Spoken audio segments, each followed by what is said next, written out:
चौथा अध्याय।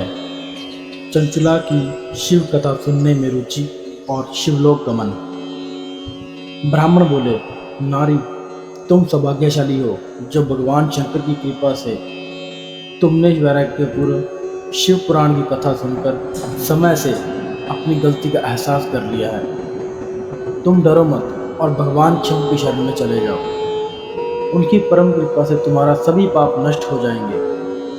मैं तुम्हें भगवान शिव की कथा सहित वह मार्ग बताऊंगा जिसके द्वारा तुम्हें सुख देने वाली उत्तम गति प्राप्त होगी। शिव कथा सुनते ही तुम्हारी बुद्धि शुद्ध हो जाएगी और तुम्हें पश्चाताप हुआ है तथा मन में वैराग्य उत्पन्न हुआ है। पश्चाताप ही पाप करने वाले पापियों के लिए सबसे बड़ा प्रायश्चित है। पश्चाताप ही पापों का शोधक है।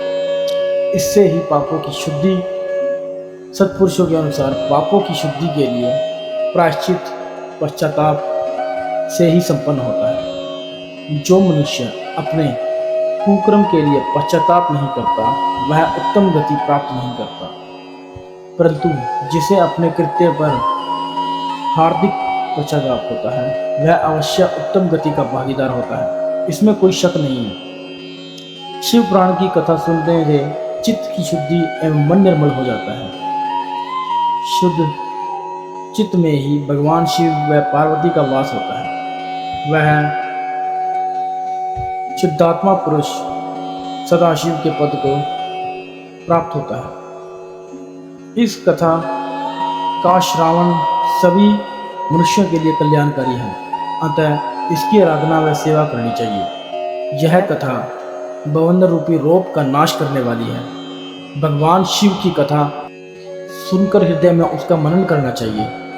इससे चित्त की शुद्धि होती है। चित्त शुद्धि होने से ज्ञान और वैराग्य के साथ महेश्वर की भक्ति निश्चय ही प्रकट होती है तथा उनके अनुग्रह से दिव्य मुक्ति प्राप्त होती है। जो मनुष्य माया के प्रति आसक्त है वह इस संसार बंधन से मुक्त नहीं हो पाता। हे ब्राह्मण पत्नी, तुम अन्य विषयों से अपने मन को हटाकर भगवान शिवकर की इस परम पावना कथा को सुनो।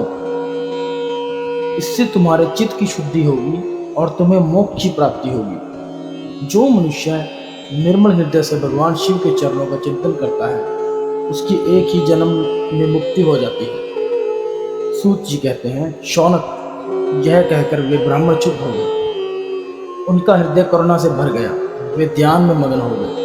ब्राह्मण का उक्त उपदेश सुनकर चंचला के नेत्रों में आनंद के आंसू छलक आए। वह हर्ष भरे हृदय से ब्राह्मण देवता के चरणों में गिर गई और हाथ जोड़कर बोली, मैं कृतार्थ हो गई है ब्राह्मण।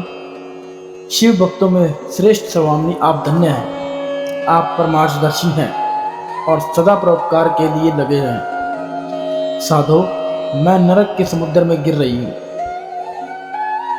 कृपया मेरा उद्धार कीजिए।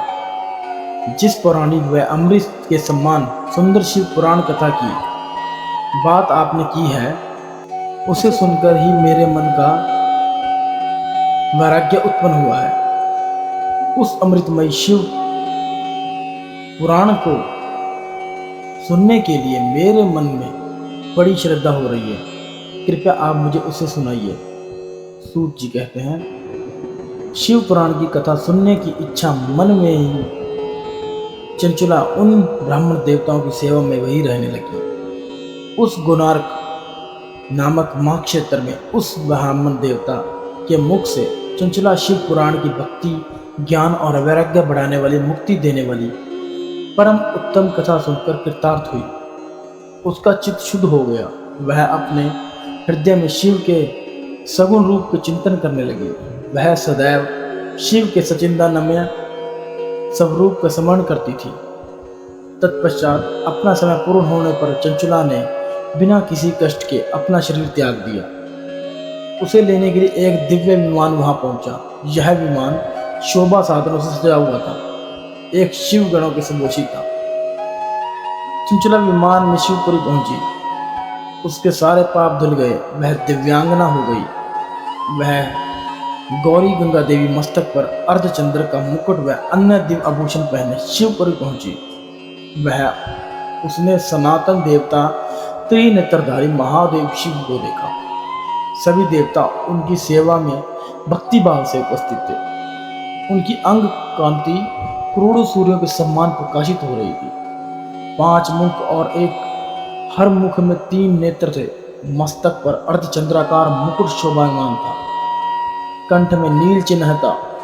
उनके साथ में देवी गौरी विराजमान थी, जो विद्युत पुंज के समान प्रकाशित हो रही थी। महादेव जी की कांति कपूर के समान गौर थी।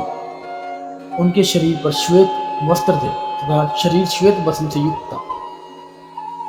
इस प्रकार भगवान शिव को परम उज्ज्वल रूप से दर्शन कर चंचला बहुत प्रसन्न हुई। उसने भगवान को बारंबार प्रणाम किया और हाथ जोड़कर प्रेम, आनंद और संतोष से युक्त हो विनीत भाव से खड़ी हो गई। उसके नेत्र में आनंद राशियों की धारा बहने लगी। भगवान शंकर व भगवती गौरी उमा ने करुणा के साथ सौम्य दृष्टि से देखकर चंचला को अपने पास बुलाया। गौरी उमा ने उसे प्रेम पूर्वक अपनी सखी बना लिया। चंचला सुखपूर्वक भगवान शिव के धाम में उमा देवी की सखी के रूप में निवास करने लगी।